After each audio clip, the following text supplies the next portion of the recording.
मैं राजस्थान में पिछले 4-5 साल से काम कर रहा हूँ, उससे पहले राजस्थान से बाहर। वो है छोटे बच्चों की दिक्कतें, छोटे बच्चों में मोतियाबिंद होना, किसी भी वजह से ये बोल देना कि बड़े होने पे होगा, ये बहुत ही गंभीर समस्या है। मान लीजिए ये बच्चा मेरा है और मेरे बच्चे को मोतियाबिंद है, और अगर मुझे कोई बोले कि मोतियाबिंद का इलाज बच्चा बड़ा होगा तब होगा, तो वहां पे एक सवाल पैदा होता है कि मोतियाबिंद का सीधा सा मतलब है जो अपना प्राकृतिक कुदरती लेंस है वो हो गया धुंधला।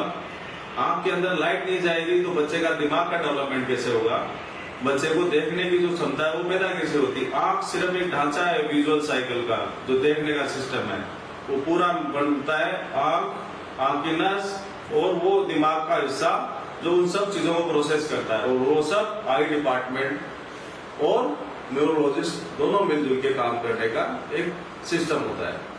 अगर इस तरह की समस्या हो तो क्यूमेक्स हॉस्पिटल में इन चीजों को, जो पूरी दुनिया के इंटरनेशनल प्रोटोकॉल्स हैं और अपने देश के भी ज्यादातर हॉस्पिटलों में जिन प्रोटोकॉलों को फॉलो किया जाता है उनको फॉलो करके हम लोग नियमानुसार जल्दी से जल्दी इलाज करते हैं। क्यों? क्योंकि जितना हम लेट करेंगे उतना उस बच्चे का आंख का डेवलपमेंट नो डाउट सबसे पहली बात, और उसके बाद दूसरी बात उसका मानसिक विकास उससे प्रभावित होगा। उसके अलावा बहुत सी ऐसी डिपार्टमेंट होते हैं आई डिपार्टमेंट के, जैसे न्यूरोऑफ्थल्मोलॉजी, बहुत साल से दर्द हो रहा है और हम एक छोटी सी चीज मिस कर जाते हैं कि हमने कभी भी रेटिना को चेक ही नहीं करा है। तो ज्यादातर मामलों में दर्द का कारण मामूली चश्मे का नंबर निकलता है, तो वो चलो एक मरीज की जिंदगी के स्पेसिफिक ज्यादातर मामलों में बच्चों की जिंदगी के बहुत से साल या महीने खराब हो जाते हैं, उनकी पढ़ाई कमजोर हो जाती है, उनकी पर्सनैलिटी अलग सी हो जाती है।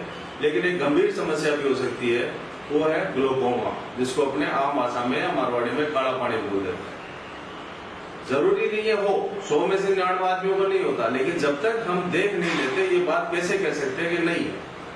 तो ये कुछ जरूरी चीजें हैं, और हमने एक इस तरह का वर्क कल्चर अडेप्ट किया है जहां से मैंने कॉर्निया ट्रेनिंग की अभी प्रसाद हैदराबाद, कि हमें हर मरीज को शुरू से लेकर लास्ट तक एक पूरे प्रोटोकॉल के अनुसार गुजारना है, जिससे सभी मरीजों को एक जो भी संभव चीजें जो हमें एसेस करनी है, जो देखना है वो देखें और फिर मरीज को फ्री करें।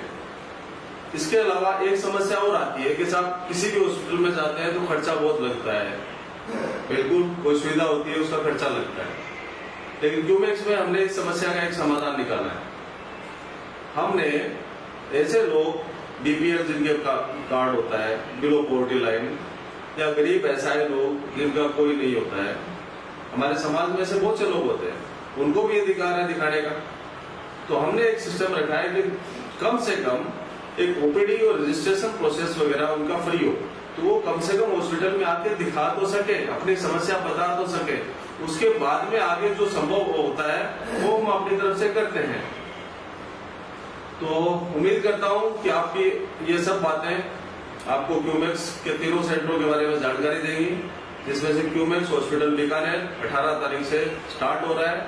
फिर 2 डिपार्टमेंट, दोनों ही एडवांस फैसिलिटी डिपार्टमेंट है। एडवांस इसलिए कह रहा हूं कि वो चीजें जो क्षेत्र में कम है या नहीं है, वो सब चीजें इस हॉस्पिटल में प्रदान करने की या लोगों को उस चीज की सुविधा देने की कोशिश की जा रही है, और उम्मीद करते हैं आप सबके सहयोग से ये कोशिश कामयाब होगी।